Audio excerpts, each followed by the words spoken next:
బులుగు passport, white passport, ఈ పాస్పోర్ట్ల కోసం అంటే రంగుల గురించి కొట్లాడే ఆయన ఏ రంగు పెట్టుకుని మాట్లాడుతున్నాడు అండి? నాగేంద్ర గారు ఇప్పుడు మీరు అనేవి ఓకే, వాళ్ళు ఎవరు ఏం చేశారు, ఏం చెప్పాలి ఏంటి అంటున్నారు.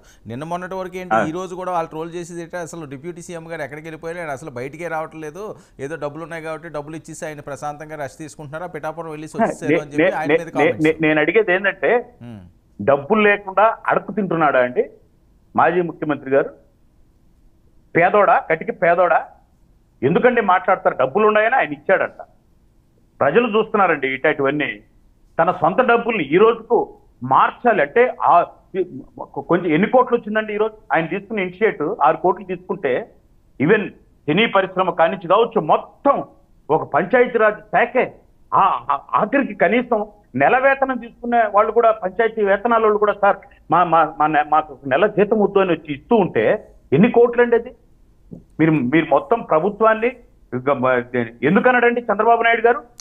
దోచుకుని రిజిస్ట్రేషన్లు చేసి అక్కడ ఉన్నటువంటి భూములన్నీ మీ తాతల సొమ్ము, తండ్రుల సొమ్ము అయినట్టు రిజిస్ట్రేషన్లు చేస్తే వాళ్ళందరికీ తాట తీస్తాను, వాళ్ళని సక్రమ మార్గంలో పెట్టాలని ముఖ్యమంత్రి మాట్లాడడం దౌర్జన్యమా?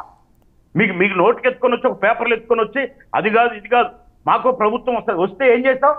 5 ఏళ్ళు వస్తే ఏమీ చేయలేక, తేవలేక, చేతగాక చతికిల పడిపోయి ప్రజలు అన్నమో రామచంద్ర అని చెప్పి తరిమి కొట్టే మిమ్మల్ని మళ్ళీ ఇప్పుడు వచ్చి మళ్ళీ మేము వస్తాం. ఎప్పుడు వస్తావు? ఇప్పుడు పోతున్నావు నువ్వు పాస్పోర్ట్ తీసుకొని, ఎప్పుడు వస్తావు? వస్తావా 5 ఏళ్ల తర్వాత? 5 ఏళ్ళకి వస్తావా? ఎలక్షన్కి వస్తావా? ఎందుకు పోతున్నావు? ఇక్కడ ఎంతో మంది తల్లులు, తండ్రులు, బిడ్డలు బురదలో పడి ఇక్కడ అన్నమో రామచంద్రాన్ని ఏడుస్తూ ప్రతి జన సైనికుడు కావచ్చు, ప్రభుత్వం కావచ్చు, వాళ్లకు ఏం చేయాలి, ఎలా వాళ్ళను పునర్నిర్మించుకోవాలని బాధపడుతూ ఉంటే నువ్వు నీ కూతురు బర్త్డేకని నీ కూతురు బర్త్డే ముఖ్యమా? ఒకవేళ బర్త్డే కూడా అయిపోయింది, ఇప్పుడు దేనికి పోతున్నావు నువ్వు చెప్పు ప్రజలకు? ఆ 4 ముక్కలు చెప్పు. ఆయన ఎక్కడికి వెళ్ళిపోతున్నారు కదా? ఆయన ఎక్కడికి వెళ్తున్నారు? దేనికి వెళ్తున్నావు నాగేంద్ర గారు ఎక్కడికి వెళ్తున్నారు? ఆయన ఇప్పుడు లండన్ కు పోవాలి, నేను నా కూతురు బర్త్డే కదా పాస్పోర్ట్ అప్లై చేసి. అది కాదండి, ఆయన వెళ్ళలేదు, ఆయన ఆర్థిక ఉగ్రవాది, ఆయనకి అసలు పాస్పోర్ట్ రాదు.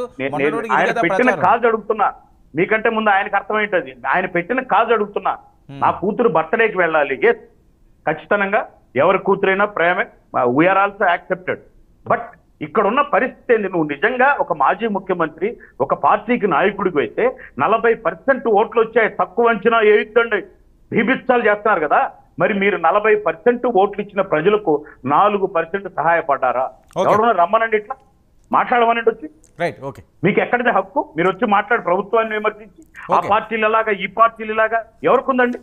డిజాస్టర్ మేనేజ్మెంట్ ఫండ్తో సహా అన్నమయ్యలో కేంద్రం పార్లమెంట్ లో చెప్పింది, అరే బాబు డిజాస్టర్ మేనేజ్మెంట్ ఫండ్ ఉంటుంది అన్నమయ్యకి వాడుకుంటారా అంటే దాన్ని కూడా డైరెక్ట్ ప్రధానమంత్రి దాంట్లో ఉన్నటువంటి ఫండ్ కూడా ఈ దేనికి వాడారా బాబు, ఏం పేపర్లు పెట్టని వాళ్ళే ఆశ్చర్యపోయారు. అది మీ ప్రభుత్వం ఈ రోజు రాత్రులు పగులు అంత వయసులో ముఖ్యమంత్రి గారు ఈ రోజు అంత బాధ్యత తీసుకొని నా మీద ఒకవేళ జ్వరం ఉన్నా సరే నేను పోతే అక్కడ నాకు ఇబ్బంది